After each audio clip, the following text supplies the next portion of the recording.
রাধে রাধে। আজকে আমি আপনাদের একটি মধুর গল্প শুনতে যাচ্ছি।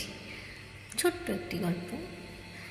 তো একদিন কি হলো, কুরুক্ষেত্রের যুদ্ধের পর অর্জুন শ্রীকৃষ্ণকে বলছেন যে, মাধব, আমি যুদ্ধ করার পর এত শত শত মানুষের প্রাণ হত্যা করার পর আমার নিজেকে কেমন যেন অপবিত্র মনে হচ্ছে।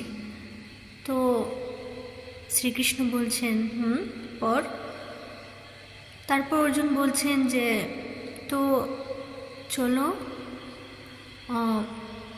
গঙ্গার ধারে যাওয়া যাক।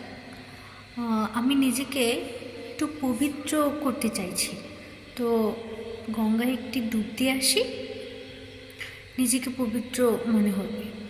তো শ্রীকৃষ্ণ বলছেন, চলো যাওয়া যাক গঙ্গায় তোমাকে পবিত্র করার জন্য। তো তারা দুজনেই চলছেন।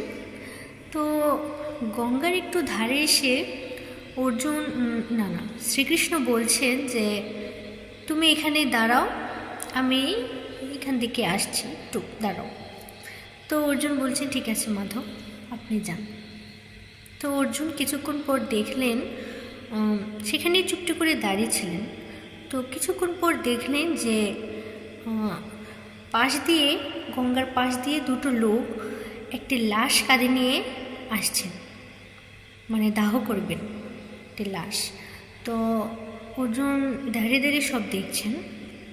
তো লোক দুটো গঙ্গার ধারে লাশটি রেখে দিয়ে তারপর একে অপরকে বলছেন যে, আরে ভাই, ওরা কিছু একটা আনতে ভুলে গেছে। তো একজন লোক আরেকজন লোককে বলছে যে, ভাই তুই যা, আমি যাই, তুই থাক। তো আরেকজন বলছে যে, না, আমি যাই, তুই থাক।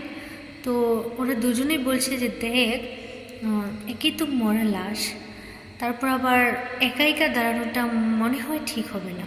তো চল আমরা দুজনেই যাই, গিয়ে একটা জিনিস তো মনে হয় ভুলে গেছিল, তো সেটা নিয়ে আসবে।